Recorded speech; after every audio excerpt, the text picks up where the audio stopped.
Hey guys, I'm just going to take a minute and show you some stuff about nuclear chemistry. I looked around on YouTube to try to find the videos that I think would help the most, and I just couldn't find one that would put everything together like we've been doing in class. So here we go with a little bit of nuclear chemistry. So I'm just going to go through, I know a couple of you missed some classes or you need some review, so let's just go through the types of radioactivity. So of course, radioactivity is spontaneous. And so it's the spontaneous decay of basically almost any isotope. However, if you have not all isotopes of every single element goes through radioactivity or are radioactive. However, most elements do have a version of a radioactive isotope.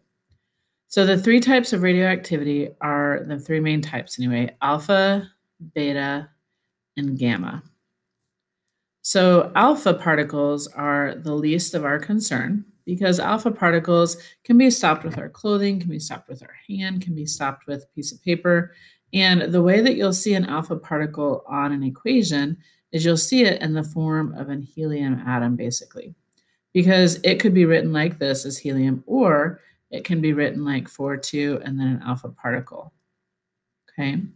So typically we write it like this, and the reason why it's helium is because the atomic number is helium. So that makes perfect sense. Beta radiation is released as an electron. So what happens with beta is it can be written either or like this, but essentially a neutron changes to a proton. And when that happens, to a proton. When that happens, an electron is released. So an electron is lost. So therefore, that's why it's looks like this as an electron or a beta particle. Gamma is it's not either an alpha or a beta. It is totally energy. So it is not matter, it's energy, and we write it 0, 0, meaning we have no atomic number, no mass number, and it's straight up energy. So first, we worked with balancing some of these equations. So I'm going to give you a few problems just to try to balance, and we'll see what we can do from there. So let's take, for example, we have potassium 42, and we're going to form, this is going to be beta radiation, and we're going to see what it actually forms. So first of all, potassium 42 is our isotope. So we want to find out what's the atomic number for potassium. And if you look, the atomic number for potassium is 19.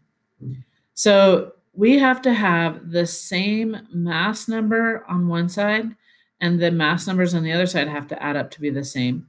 The same atomic number on one side of the arrow or the equation has to add up to be the same atomic numbers on the other side. So if we have 19 on our reactant side, on our product side, we have -1. So we think -1 plus what equals 19. And that's where we get 20.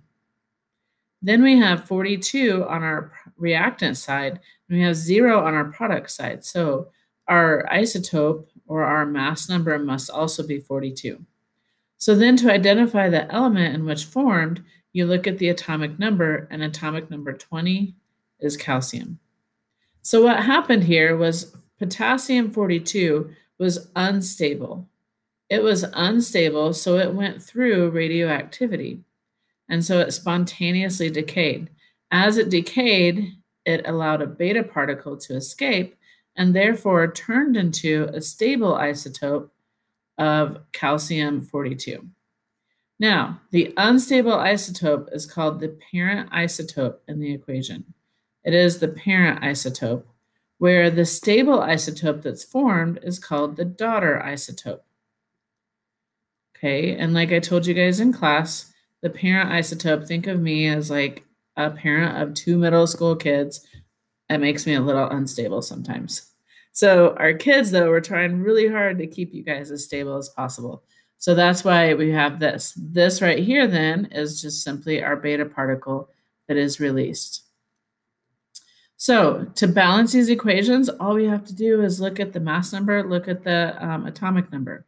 Let's try another one. Let's say I have plutonium 239, and it's going to alpha decay. Okay, so let me have my periodic table. Let me find plutonium's atomic number really quick. Okay, plutonium is atomic number 94. So we're going to have alpha decay here. This is our unstable parent over here is plutonium, because plutonium-238 might be okay, but plutonium-239 is not okay. And it's going to be unstable, therefore it's going to go through radioactive decay. As it decays, it forms alpha particles, and it's going to form its daughter isotope. So let's see what the daughter isotope will be. We've got 94 on our reactant side. We have 2 on our product side. So we need 92 to say 92 plus 2 is 94. So we can equal the atomic numbers on both sides. On the reactant side, we have 239 as our mass number. We've got 4 plus what? 235. So therefore, we look and say, okay, I know the atomic number is 92. I look at my periodic table. I realize atomic number 2 is uranium. So actually, this uranium-235, is considered our daughter isotope. And at this point, it's stable. So it's not going to decay anymore. Now, if we add another neutron on there, like uranium-236 can totally decay. Let's say I have something that's a little bit different where I have 2 on one side. So I have aluminum-27, and I've got an alpha particle with it that's over here helping to actually, decay and help this aluminum also decay. So there's alpha particles being involved in the reactants. So we're still going to have a daughter isotope of phosphorus 30, but let's see what else that forms with it. So we've got 27 plus 34, and that's 31. And over here we have 30, so we just have 1 as our mass number. 13 plus 2 is 15. Over here we have 15, so we don't need a mass number. So we have an atomic number of 0. Let's think about what that could possibly be, where we have an atomic number of 0 and a mass number of 1. Well, it's not going to be a proton, but that mass number comes from protons and neutrons, so therefore it must be simply a neutron. So we just write an N with it. So this right here, here's our alpha particle. So alpha is part of the reactants. We're going to form some neutrons, and those neutrons are going to form and they're going to go destabilize some other things. This phosphorus 30 is considered our daughter isotope.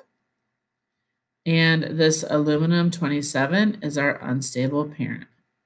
So this is our parent isotope. Now, sometimes there can also be where you might just have some gamma radiation released. And so it's common to see gamma radiation released like in an equation. Or if you go to try to balance your equation and you get 0, 0, you're going to know it's a gamma radiation. So what you have to do is just basically get your mass numbers the same on both sides, your atomic numbers the same on both sides, and then just simply look at your atomic number to figure out what species you're actually representing. This is balancing nuclear equations right here, just some simple things. And you guys, there's some practice, and I'll put the answer key to some of that practice as well. See you guys later.